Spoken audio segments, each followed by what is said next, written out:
Welcome to the Blessings Podcast, my friends. I'm your host, Mitzi Campbell, and we are in season 4.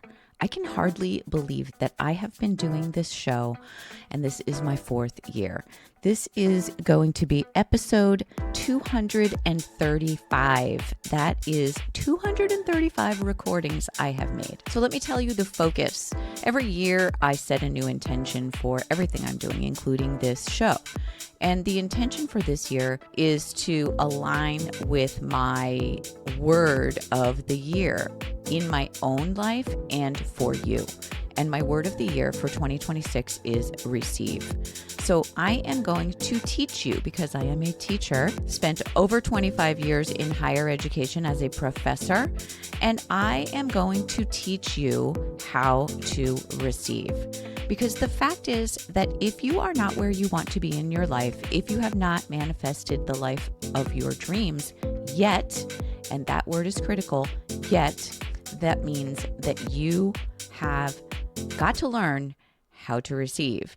And this has to do with the blessings and the lessons in your life and using them to your advantage. It has to do with limiting beliefs and things in your life experience that are causing your mindset to create subconscious obstacles. And we're going to tackle all of that this year because it's time.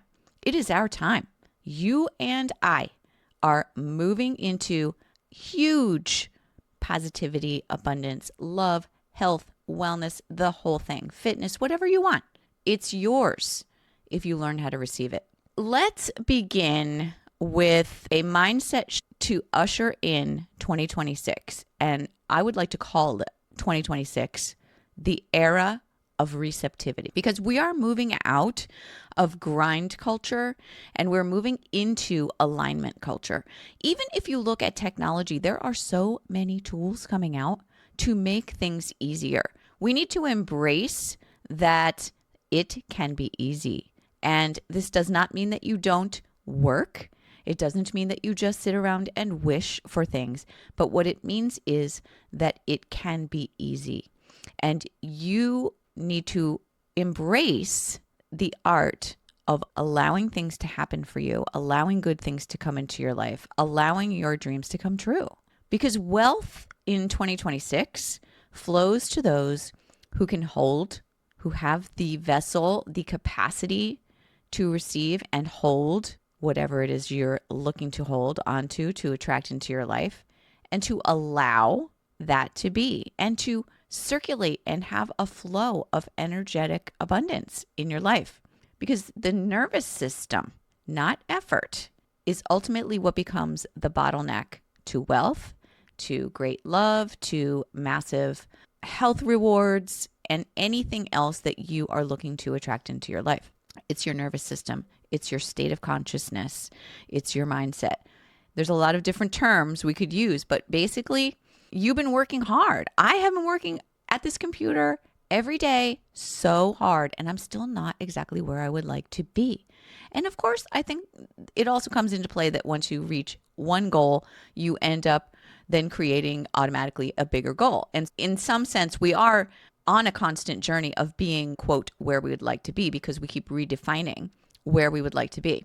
But the thing that allows us to get to wherever it is we have told ourselves that we want to be is having the vessel created through the tools that we can use for our mindset and our nervous system, so that we do not create the unintentional bottleneck to our own success. Because it's all about us. It's all about the self. Receiving is a skill. And I think that a lot of us get stuck into guilt and shame. And I will say I broke through a personal block, a personal obstacle related to receiving abundance in my own life. And it was a family member. And I just looked at the idea that if I get too much, this family member is going to be very unhappy. They're going to not be kind. They're going to be constantly making comments. They're going to not want to be friendly with me. They're going to not want to participate in a good relationship with me. And I told myself this story and this idea that I can't get rich unless this family member also gets rich. And it's ridiculous. And something happened over the holiday where I had a little bit of a tiff with this person. And I thought to myself, what am I doing? Why am I letting this person get to me? Why am I letting this person have so much control? It's the kind of person who you always need to walk on eggshells. And I thought, if I'm making myself small, if I'm shrinking myself, if I'm dimming my light, if I'm walking on those eggshells continually, that's a block. That's a block to my own success and abundance and prosperity. And I made it was more like a switch that flipped in my brain that was just said, okay, that's done. That obstacle is overcome in that second. And you can just decide. You can say, here's an obstacle. This doesn't make sense. I don't know why I'm holding this as a block. But the first step to knowing that is that you have to recognize a block. Now, I happened to do a lot of work in meditation, in mindset work, and I recognized by making the conscious choice to understand my blocks that this was one of my blocks. And I still have others, but this was probably the biggest one, to be honest. And it's not there anymore. It's gone. And I'm not going to get sucked back into it. I'm going to live in my highest consciousness, as my highest version of me, and not worry about what anyone thinks, any family member, any friend, any person in my social community, anyone. Because that's the thing also that serves as a big block for us, is the concern with what other people will think, say, or do if we get what we want. If you started to drive around in your dream car and you attracted some evil eye onto you, some unwanted attention, and then how would you feel? And is that blocking you? Would you rather not have it than attract the ill will of others? And in my case, I've decided, no, I want to have what I want. I want to have what I want because I know that I will call that family member into the passenger seat of my car and say, hey, let's go for a ride. Let's go do something fun. Let's enjoy this together. Now, most people are trained that we give, we serve, we are generous. And we're almost guilted into this mindset from societal pressure, from family pressure, and from pressure that we put on ourselves, that we need to prove something. We need to earn. We need to jump through hoops. We need to pay your dues. You need to suffer in order to receive value. And this just simply is not true. And requiring yourself to have an emotional capacity, a sense of self-worth, and a sense of safety in your own body first, then allows you to mellow into receiving mode.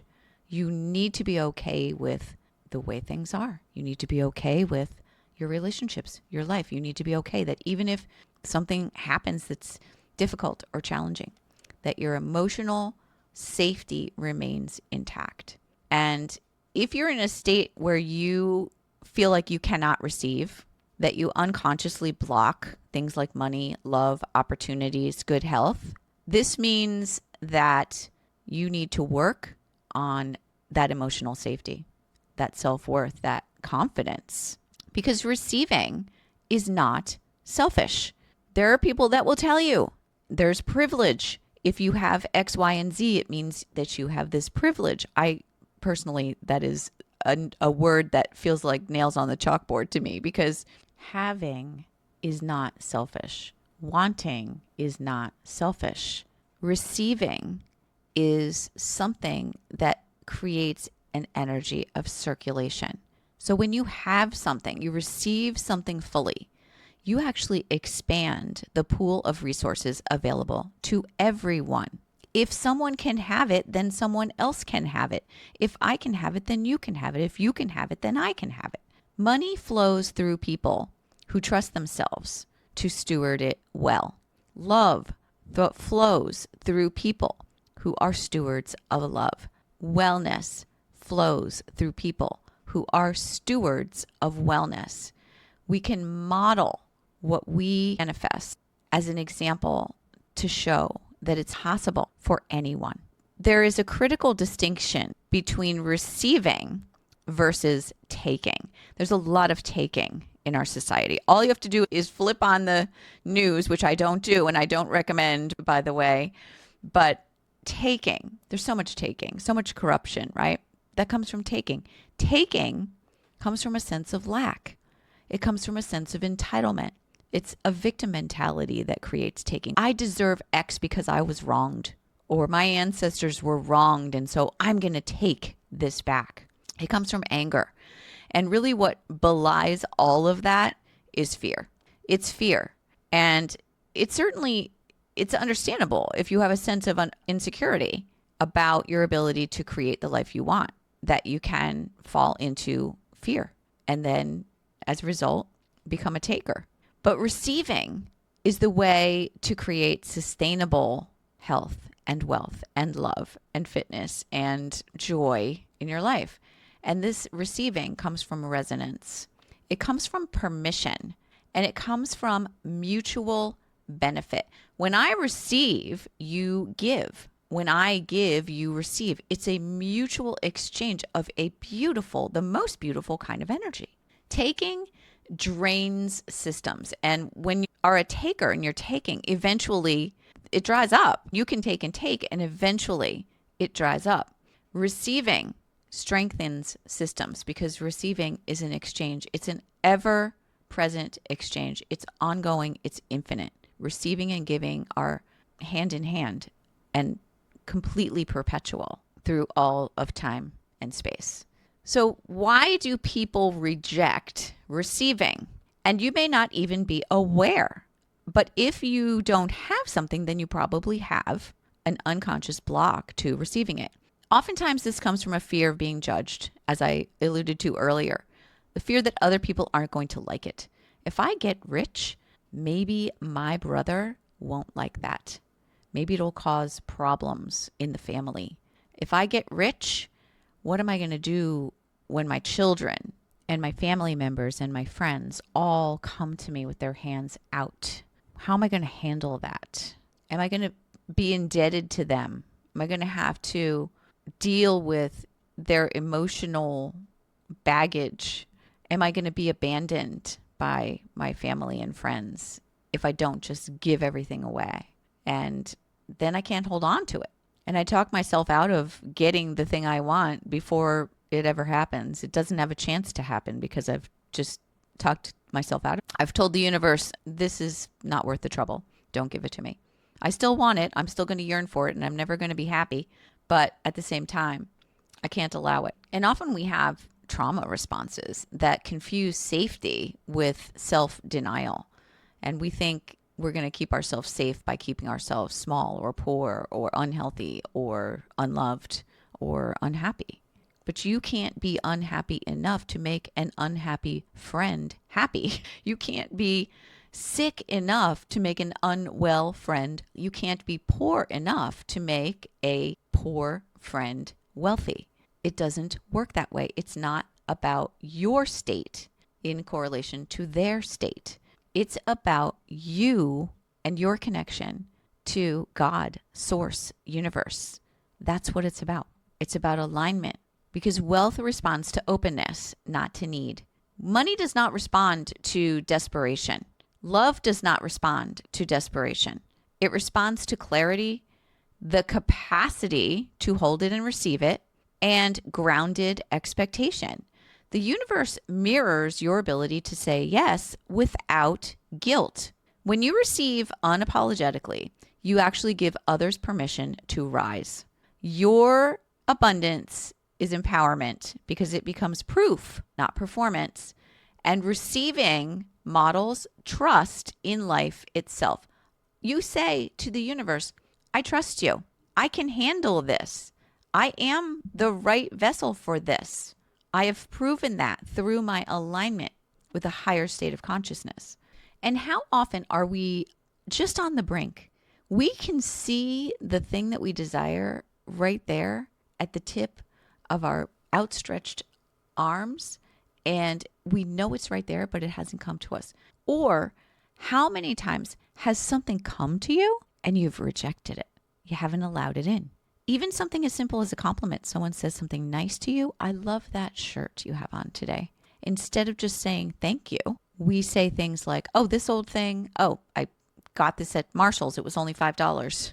So we don't allow ourselves to receive even simple words of kindness.